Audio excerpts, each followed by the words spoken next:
সিপিআইএমের যুব সংগঠন ডিওয়াইএফআই এর উত্তরকন্যা অভিযানে একেবারে ধুন্ধুমার কাণ্ড, একেবারে মারধরই খেয়েছো তোমরা এক প্রকার, দেখলাম বিভিন্ন ভিডিওতে। পুলিশ এই যে লাঠি চালালো, কেন জল কামান পর্যন্ত চললো?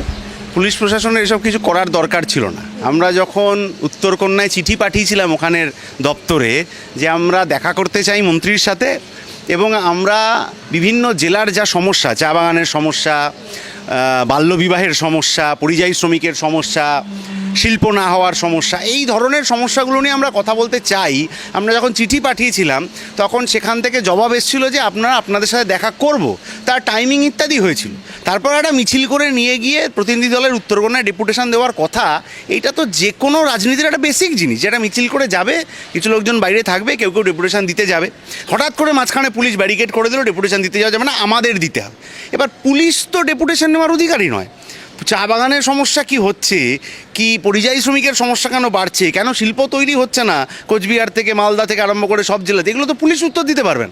তাহলে আমরা পুলিশের কাছে ডেপুটেশনটা দেবো কেন?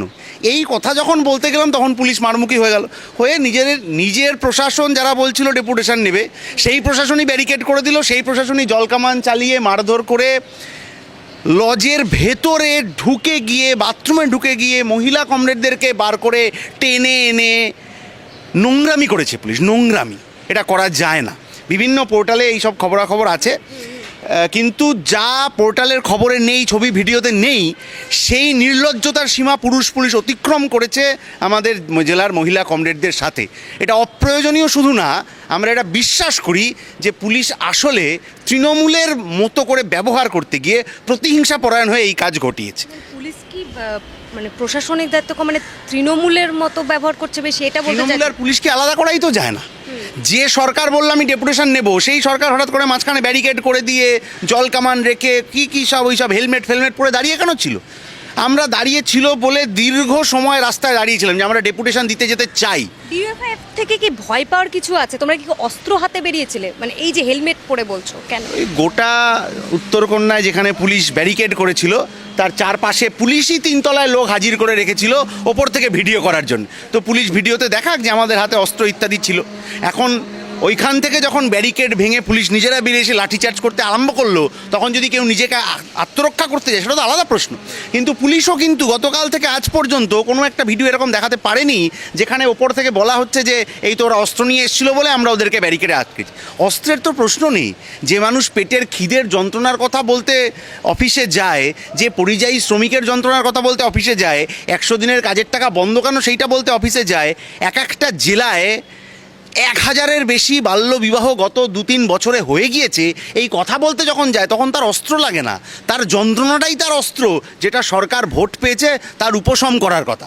কিন্তু মন্ত্রী তো ওখানে উত্তরকন্যায় কবে থাকেন না আমরা জানি না। মন্ত্রীর সাথে দেখা করতেই আমরা চেয়েছিলাম, উনি কোন পিছনের দরজা দিয়ে পালিয়ে গেলেন পুলিশের সাহায্যে, বা আদৌ উনি সেদিন আসতেই ভয় পেলেন, সেটা আমরা বলতে পারবো না। আচ্ছা, বারবার বাংলার রাজনীতিতে বলা হয়ে থাকে যে উত্তরবঙ্গ কোথাও গিয়ে বঞ্চিত, উত্তরবঙ্গ মানে যে সুযোগ সুবিধা পাওয়ার কথা কিছুই পায় না, আর সেখানে যোগাযোগ ব্যবস্থা হোক বা স্বাস্থ্য পরিষেবা সবটাই। তো কোথাও গিয়ে কি তাহলে বামেদের ফেরাতে চাইছে সেখানকার মানুষ? সংগঠন কি সেখানে বাড়ছে? কারণ যেভাবে মানে স্বতঃস্ফূর্তভাবে মানুষের কালকে ভিড় দেখা গেল ওই মিছিলে, কি মনে হয়? যখনই সাধারণ মানুষের, গরিব মানুষের যন্ত্রণার কথা বলা হবে তখন তো মানুষ অবশ্যই পাশে এসে দাঁড়াবে। একের পর এক জেলায় মানুষ ভাগের রাজনীতি বিজেপি তৃণমূল চালু করার চেষ্টা করেছে, ধর্ম, জাত, পোশাক, খাবার এইসব দিয়ে আলাদা করছে। কিন্তু এনজেপি স্টেশনে গতকাল রাত্রিবেলাও যে দিল্লি মুম্বাইয়ের ট্রেনগুলোতে পরিযায়ী শ্রমিকরা হাজারে চেপে বসেছেন, তার ধর্ম তার জাত নিয়ে তো কোনো আলোচনা হয়নি। যখন একের পর এক চা বাগান বন্ধ হয়ে যাচ্ছে, 26টা চা বাগান বন্ধ হয়ে গেছে গত কয়েক বছরে, 20টা চা বাগান এরকম আছে 4-5 মাসের বেশি হয়ে গেছে শ্রমিকরা মাইনে পাচ্ছেন না, রেশন পাচ্ছেন না, তার যে থাকার জায়গাটুকু চা বাগানে সেই জমির পাট্টা সরকার দিতে রাজি হচ্ছে না, না দিল্লির সরকার না রাজ্যের সরকার। তাহলে এই যন্ত্রণা নিয়ে আমরা কথা বলতে গেছি, তখন যার সাথে কথা বলছি তার ধর্ম, জাত, পোশাক, খাবারের পছন্দ বাদ দিয়ে তার যন্ত্রণা নিয়ে কথা বলেছি। ফলে মানুষ ঐক্যবদ্ধ হয়েছে। টোটো চালক থেকে আরম্ভ করে বন্ধ চা বাগানের শ্রমিক, আর যে নাবালিকা মেয়েটির বিয়ে হয়ে গেল সেখান থেকে ওই প্রত্যন্ত সীমান্তের পারের যিনি বাসিন্দা, যার ক্ষেতে ফসলটা উঠলেও সরকার সেই ফসলটা কিনে তার লোনটা মেটাতে সাহায্য করছে না, সেই মানুষকে আপনি যখন পেটে খিদের দাবিতে এক জায়গায় করবেন, অধিকারের দাবিতে এক জায়গায় করবেন, তখন ধর্মজাত ভুলে গিয়ে মানুষ তো এই লড়াইতেই আসবে। ধর্মজাত তো আমার মনের ব্যাপার, সেটা আমার মনে থাকবে, আমি সারা জীবন সেটা পালন করব আমার পছন্দ মতো। কিন্তু খিদে যখন পায় তখন আপনারও যেরকম পায়, আমারও সেরকম পায়। এই কথা যখন ডিওয়াইএফআই বলেছে, তখন তৃণমূল এবং বিজেপি বুঝেছে বিপদ আছে, তাহলে একে কোনো মতে এগোতে দেওয়া যাবে না। যেমন আর জি করের ক্ষেত্রে হয়েছিল, তৃণমূল এবং বিজেপি বুঝেছিল যে এই আন্দোলনটা হলে সাধারণ মানুষ যেভাবে লড়াইতে নেমে পড়ছেন, তাহলে এই আন্দোলন এই দাবির থেকে অন্য দাবিতে যখন এই মানুষই চলে যাবেন, তখন তৃণমূল বিজেপি বিপদে পড়ে যাবে, ফলে আটকে দিতে হবে, ফলে ঘুরিয়ে দিতে হবে নানাভাবে। কালকে উত্তরকন্যা অভিযানটাও একইভাবে ওরা ঘুরিয়ে দিতে চেয়েছেন, মারধর এটা ওটা মুখ্য হয়ে গেল। অথচ আমরা যে 10 দফা দাবি রেডি করেছিলাম, অথচ যে 10 দফা দাবি নিয়ে সমস্ত জেলায় আমরা প্রচার করলাম, সরকার সেই প্রশ্নের উত্তর কি দিল সেটা আমরা জানতে পারলাম না। আরজিকর প্রসঙ্গ তো পিছু ছাড়ছে না মুখ্যমন্ত্রী। কেলগে কলেজে সেখানেও মমতা ব্যানার্জিকে প্রশ্নের মুখে পড়তে হলো আরজিকর নিয়ে। পৃথিবীর সর্বত্রই প্রশ্নের মুখে পড়তে হবে যদি যা কাজ একজন প্রশাসকের করা উচিত সেটা না করে কেউ যদি একজন স্বৈরাচারীর যা কাজ করা উচিত সেটা করেন, তাহলে পৃথিবীর সর্বত্র যেখানেই স্বৈরাচারের মুখোমুখি মানুষ হবেন, মানুষ সেই প্রশ্ন করবেন।